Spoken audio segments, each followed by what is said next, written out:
반갑습니다. 사람이 무엇을 위해 사느냐, 어디에 집중하느냐, 아마 그 인생을 결정하는 중요한 요인이 되지 않나 생각을 합니다. 가치 있는 일에 매이고 집중한다고 하는 것은 참 좋은 일이라고 생각합니다. 저는 통성경학교를 위해서 이렇게 일주일에 화요일, 목요일 2번 매여서 이렇게 영상이나 강의를 하고 또 말씀을 살피게 될 때 제 자신에게 얼마나 큰 유익이 되는지 모릅니다. 여러분들도 지속적으로 반복적으로 이 훈련을 잘 받으시고 그리고 또한 자녀들이나 이웃들에게도 통성경 길라잡이 과정 그것을 여러분들이 함께 나누면 굉장히 도움이 될 것입니다. 또 그리고는 지금 이제 하고 있는 이런 통성경학교 과정 이것도 역시 한 번 더 한다고 할 때 도움이 많이 되죠. 굉장히 유익할 것입니다. 자, 그러면 이제 또 우리가 통성경학교 마무리할 단계가 거의 다가오고 있습니다. 조금 인내하시고 집중하시고 부지런히 함께 달려가시기를 바라면서 오늘은 40일과 유대인과 헬라 제국에 대해서 같이 살펴보도록 하겠습니다. 5대 제국 잘 알겠죠? 예. 이 아수르 지방에서 지금 이라크에 있는 바벨론으로 그리고는 또 이란의 페르시아로 그러다가 지금 이제 로마에 있는 이제 헬라 제국 이게 이제 그리스 아테네 중심 그리고는 지금 로마 이탈리아 이쪽으로 이 제국이 이동하게 되었다. 5대 제국. 성경의 5대 제국 배경하에 또한 성경이 기록되어 있기 때문에 5대 제국을 잘 이해할 때 성경을 바르게 이해하는 데 도움이 되고 아울러 하나님의 뜻은 이 제사장 나라와 제국과의 관계를 보여주면서 세상 제국 크고 화려해 보이지만 영원하지 않다. 그러나 하나님의 나라는 영원하다 하는 이런 메시지. 자, 우리는 지금까지 아수르, 바빌론, 페르시아 제국을 살폈고 오늘은 헬라 제국을 보게 됩니다. 300년의 헬레니즘 시대를 구가했고 알렉산더의 그 제국의 분할 통치가 이어지면서 BC 30년에 와서 로마에 의해서 제국은 끝나게 됩니다. 영원한 제국이 없어요. 자, 5대 제국 5가지 포인트 있다고 그랬죠. 첫 번째 제국의 창건자가 누구냐? 우리가 헬라 제국에 있어서는 두말할 것도 없이 알렉산더. 제국의 명령, 경영 키워드는 뭐냐? 융합 정책이다. 이 거대한 제국을 온전히 융합할 수 있는 여기에다가 방점을 찍고 정책을 폈다. 제국의 유명한 전쟁 이수스 전투. 제국에 남긴 것은 이 헬라 제국이 남긴 유산은 헬레니즘이라는 이런 새로운 사상을 남긴 것입니다. 제사장 나라 관점에서 평가할 때 이런 헬레니즘의 영향을 받은 유대 분파 가운데 사두개파는 부활이 없다. 영도 천사도 없다. 다 헬라 사상이 영향을 받았기 때문이다 볼 수 있습니다. 자, 그럼 헬라 제국의 창건자 알렉산더는 누구냐? 정복자 알렉산더. BC 356년에서 323년 얼마나 짧습니까? 32년의 생애로 그는 생을 마칩니다. 자, 그리스의 테베, 또 아테네, 그리고 스파르타 이런 도시 국가를 차례로 진압하고 그리스 국가들의 충성서약을 받게 되고 그리고는 당시 페르시아 제국 정복을 위한 총사령관 되어 4만 명의 군인들을 이끌고 페르시아 정복에 나선 용감한 사람이었습니다. 그리고 BC 333년 이수스 전투로 페르시아를 멸망시키고 헬라 제국을 시작했는데 특별히 성경에 보면은 다니엘서에 이 헬라 제국을 어떻게 표현했느냐? 사나운 표범인데 얼마나 빠른지 표범부터 빠르지만은 두 날개가 달린 표범으로 묘사가 되어 있습니다. 그러니까 이 젊은 알렉산더에 의해서 그 군사들이 얼마나 빠르게 정복에 나왔는지 몰라요. 페르시아 제국 때 뭐 예를 뭐 페르시아 제국도 원래 한 나라가 아니고 많은 나라가 그냥 제국에 의해서 통치를 되다가 그 페르시아 제국이 오랜 정책으로 말미암아 그 많은 식민지에 해당하는 사람들이 시달렸습니다. 그러니까 그냥 막 동조하는 거예요. 알렉산더에 동조하고 새로운 세상이 오기를 바라고 이러다 보니까 페르시아 제국도 쉽게 무너지고 말았다.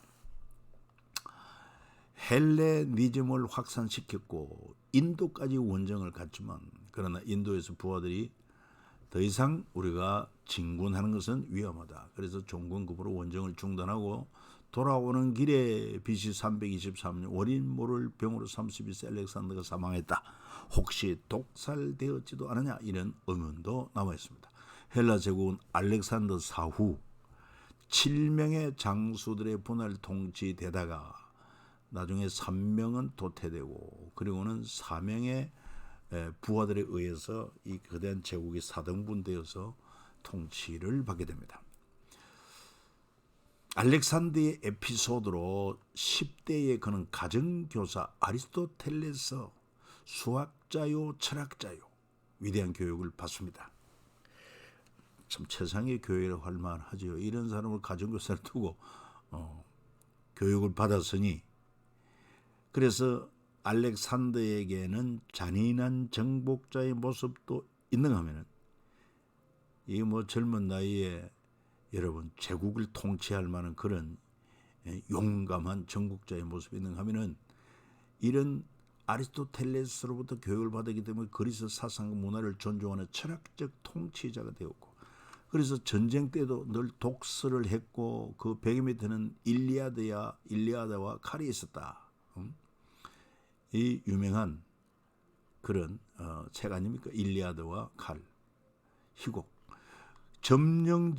점령지마다 알렉산드리아라는 도시를 건설하고 대규모 도서관을 건립을 했다. 왜? 그렇게 함으로 말미암아 이 전 정복 지역을 헬레니즘으로 통일시키려고 한 것입니다. 제국의 통일을 위해서. 헬라 제국이 예루살렘 점령 때 어떤 일이 있었느냐? 어떻게 하면 페르시아를 점령하고 이 제국을 이루어갈 수 있을까 하다가 밤에 꿈을 꾸게 되었는데 밤에 꿈에 본 사람 모습과 그 당시 예루살렘을 점령하러 왔을 때 보았던 그 예루살렘 성전의 대제사장 복장과 딱 일치하는 것을 보고 그래서 대제사장을 만나 성전에 올라가 제사하고 그리고는 유대인들에게는 안식년에는 조공도 면제해주고 했다. 이것이 바로 유명한 역사가 요세푸스 유대 고대사에 기록되어 있는 내용이라고 하는 것입니다. 자, 그리고 이 헬라 제국의 명령, 경영 키워드는 뭐냐? 융합정책이다. 뭐 중앙화 정책을 펴었고 또 페르시아 같은 경우에는 지방화 정책을 펴었는데 헬라는 융합정책, 헬라의 알렉산더는 융합정책을 펼쳤다. 그래서 점령지 특별히 이집트의 알렉산드리아라는 아주 큰 도시를 건설하고 거기에 알렉산드리아 도서관을 세우라 이렇게 명령을 내려가지고 정복한 중요한 도시마다 알렉산드리아 거리를 만들고 도시를 만들고 그게 알렉산드리아 도서관을 세우고 그래서 그리스의 문명을 전파하는데 아주 중요한 거점이 되었다는 것입니다. 참 대단한 아이디어가 아닐 수가 없어요.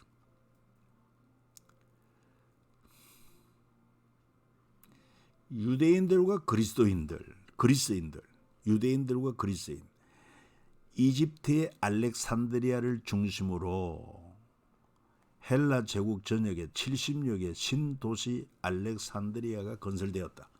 그러니까 중요한 도시마다 이렇게 알렉산드리아 신도시를 만들었고 또 알렉산드리아 도서관을 세우고 했다 이 말이에요. 알렉산더는 이 그리스인 뭐 그렇게 많지는 않죠. 이 그리스인을 정복한 제국의 중요한 도시에 흩어서 디아스포라 그리스도인으로 만들어서 제국 경영에 아주 중요한 파트너로 삼고 투자를 했다.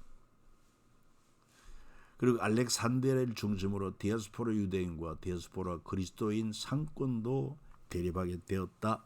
이런 융합정책. 그러니까 이런 알렉산드리아 도시를 만들고 도서관을 만들고 그리고는 헬라어를 보급하고 그래서 헬라 문화를 꽃피게 하는 것입니다. 자, 제국의 형성 과정 5단계, 이것도 역시 공성전 점령지 정책 어떠했고, 그리고 3단계 노예화, 4단계 물질주의 극대화, 5단계 수성전, 이렇게 계속 이어져 가는 것인데, 특별히 헬라 제국은 알렉산드리아, 이런 정책으로 유명하다. 이게 이제 융합 정책의 핵심이 알렉산드리아다. 알렉산드리아라는 도시를 만들고 알렉산드리아라고 하는 도서관을 만들고 그렇게 했던 것을 알 수 있습니다. 그래서 이집트 알렉산드리아에 그 당시 알렉산드리아 그 아주 총애받는 부하 포톨레미 왕국이 이루어졌을 때 그 알렉산드리아 도서관에 이 유대인의 그 율법서 모세 오경을 가져와서 그것을 헬라어로 번역을 한 것이 바로 유명한 70인역 성경입니다. 그래서 모세 오경의 세계화가 이루어질 수 있었던 것도 이런 알렉산드리아 정책 때문이었다. 그런 것을 참고로 이해하면 되겠습니다. 먼저 공성전, 성이나 요새 빼앗기 위한 전쟁으로 전쟁 가운데 어려운 전쟁이고 수성보다 3배 더 많은 물량 준비가 필요하다. 그래서 헬라 제국의 두로 공성전 처리가 아주 유명합니다. 바벨론 제국 느부갓네살의 포위 공격에도 13년간 지켜낸 두로성. 이 두로성이 바로 지중해에 있는 작은 섬입니다. 지금도 이스라엘 지도를 보면 그 옆에 붙어 있는 티르라고 하는 그런 이름으로 현대 이름으로 나와 있습니다. 지금은 이제 섬이 아니고 이렇게 육지같이 연결되어 있습니다만은 그 당시는 육지에서 떨어진 섬으로서 난공불락의 요새와 같이 여겨졌습니다. 두로는 과거의 공성전 역사, 이 바벨론 공격도 견뎌내고 두로의 식민지 카타로그에서 올 원정군을 믿고 항복을 요구하며 보낸 알렉산드리아 사절단도 죽임에 저항을 했다고 합니다. 그래서 알렉산더는 내가 어떠한 일이 있더라도 이 두로섬을 반드시 정복하겠다 해가지고 어떻게 했습니까? 그 많은 인력을 동원해서 육지부터 차근차근 바다를 메워 나갑니다. 그래가지고 섬까지 방파제와 공격용 탑 2개를 건설하면서 남쪽 항구를 공격하고 포위 7개월째 두로를 점령해버리고 맙니다. 바벨론은 13년간 공격에 거치다가 끝났습니다만 이 알렉산더는 포위 7개월 만에 그 난공불락에 의해서 두로 점령을 시켜버립니다. 그다음에 점령지 정책은 어떤 정책을 썼느냐? 정복지에 헬라 제국은 정복지 신도시 알렉산드리아라는 도시. 그래서 헬라의 사상, 헬레니즘을 중심으로 이거는 이제 알렉산드리아 도서관을 통해서 많은 도서 이것을 보급하고 연구하고 학자들이 토론하고 이렇게 했던 것을 알 수 있어요. 수평적 세계 동포주의 코스모폴리타니즘이라고 할 수 있는데 융합을 이루어 민족 경계를 해체하려고 했지만 이건 성공할 수 없는 그런 사상이다. 마게도니아 군인들, 그리스의 마게도니아 군인들과 페르시아 여인들의 결혼도 장려를 했고 알렉산더 자신도 페르시아 여인과 결혼을 함으로 말미암아 이렇게 융합을 이루려고 했다. 그러니까 사상적 융합, 문화적 융합, 심지어 또 이렇게 혈통적 융합까지 꾀했던 것을 알 수 있어요. 그리고는 헬라어를 공용어로 보급하고 사용하도록 했다. 그 대신에 이 그리스 테베 또 두로 반란을 일으킨 도시나 항복하지 않고 저항하는 도시는 아주 철저하게 응징을 했지만 항복한 도시는 신도시 알렉산드리아 도시를 형성하고 도서관을 만들고 사람 살 만한 그런 환경을 만들어 준 겁니다. 자, 그러나 3단계 노예화가 있습니다. 점령지 지역 주민의 노예화인데 테베는 BC 335년 테베 반란으로 시민 6천 명을 살육했고 3만여 명 노예로 팔아버렸다. 두로도 마찬가지. 성을 불태우고 8천 명의 두로 백성을 학살하고 3만 명 노예로 팔았다. 이 역사적으로 기록되어 있습니다. 이 두로 성경에도 보면은 그 교만으로 인하여 두로 성벽을 무너뜨리면 그 망대를 헐 것이고 성경에 예언대로 되어 있어요. 나도 티끌을 그 위에 썰어버려 맨바위가 되게 하며 성경이 이렇게 교만은 반드시 패망한다. 자, 4단계 물질주의 극대화죠. 제국의 5단계 형성, 4단계 물질의 극대화. 왜 그러냐? 여러분, 공성전을 위해서 그동안 쓴 전쟁 비용을 어디에서 다시 만회합니까? 점령지에서. 획득할 수 있는 물질을 최대한 극대화할 방법을 찾아 그리고는 제국의 부를 이루어가는 것입니다. 그래서 알렉산더는 정복한 나라 내정에 깊이 간섭하지 않았지만 세금은 철저히 수탈했다고 합니다. 심지어 페르시아보다 훨씬 많은 액수를 세금으로 걷어갔다. 이제 이런 것이 많아지고 그 다음에 또한 노역이 심해지고 이러다 보면은 또 이제 내부적인 불평 원망이 일어나게 되고 그리고 새로운 신흥 그런 강한 나라가 일어나면은 쉽게 그냥 동조해가지고 제국은 무너지더라.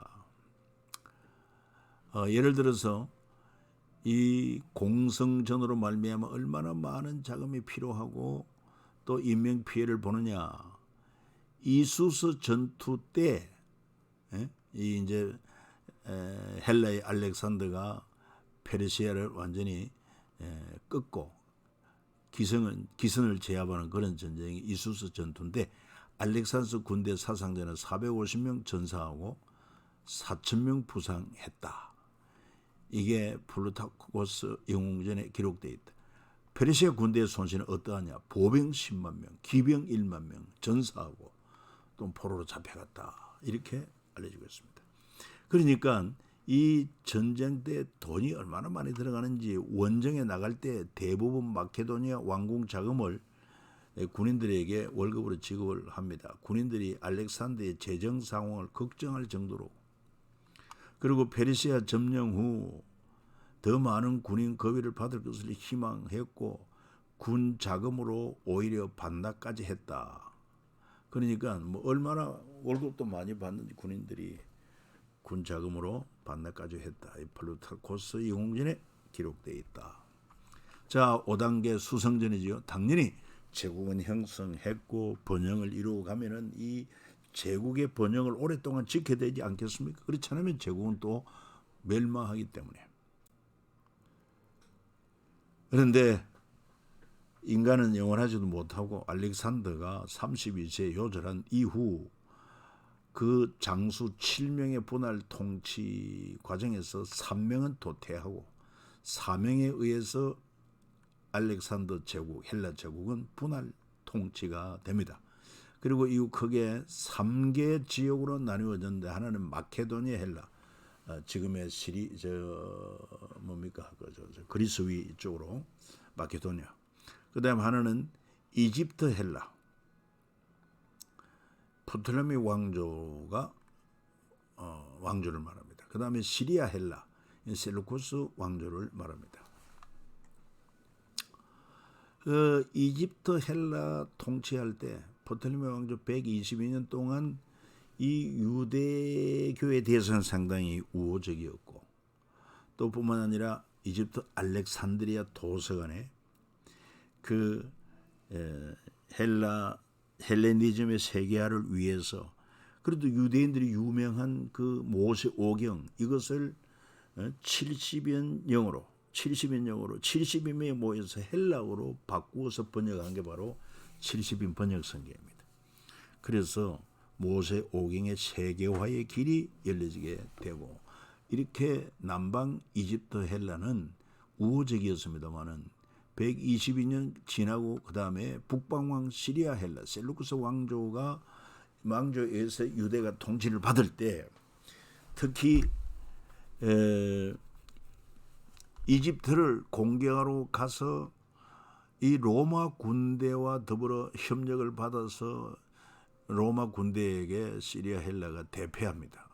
BC 64년 로마 폼페이오스 전쟁으로 북방 이 헬라 대국도 무너지고 마는데, 그 분풀이로 다시 본국으로 돌아가면서 유대를 짓밟고 성전을 더럽히고, 그 다음에 율법을 지키지 마라, 또 안식일을 지키지 말고 할례 받지 말고 너희들도 헬라화 되어야 한다, 이런 악한 행위 때문에 유대교에 그런 어떤 반발을 사게 되고, 그래서 그 유명한 마카비 혁명이 일어나고, 그 후로 이 북방 이 시리아 헬라 제국도 점점 쇠퇴하게 되면서 유대가 한 80년 동안 독립을 하게 됩니다. 그 화스몬 왕조 80년 역사를 이어가게 되죠. 그러다가 결국 또 로마에 의해서 무너지고 마는 것을 볼 수가 있습니다. 자, 헬라 제국과 전쟁에서 유명한 것은 이수스 전투라고, 배틀 오브 이수스.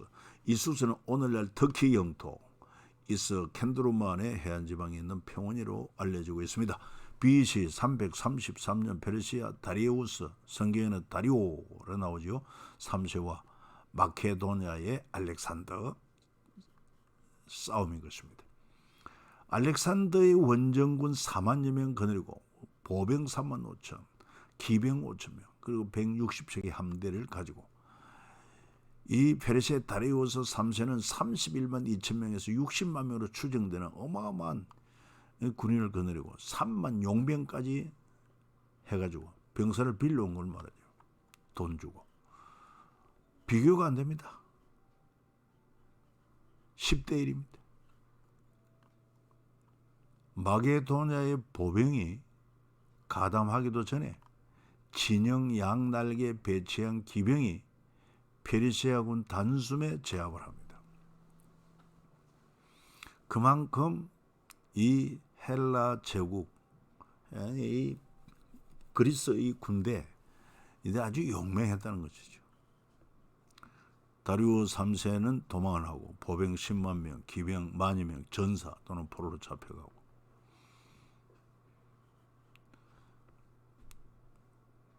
다리오 3세 가문도 포함해서 포로가 되었다.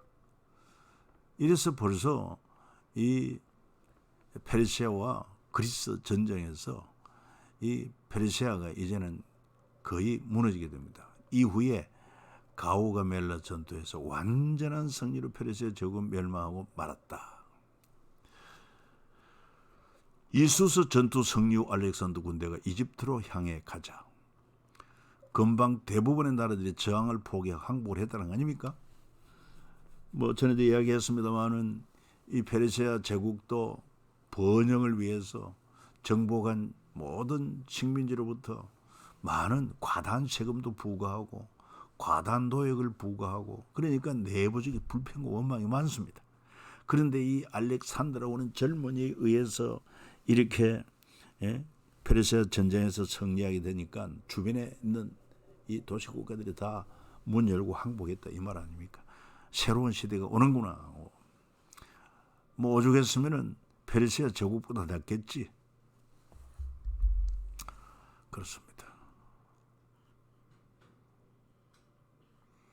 특히 앞서도 설명했습니다만 두로는 6개월 이상, 가사는 2개월여 저항하다 알렉산더로부터 잔인하게 응징당한 것을 아는 많은 크고 작은 나라들이 다 손들고 항복했다는 거죠.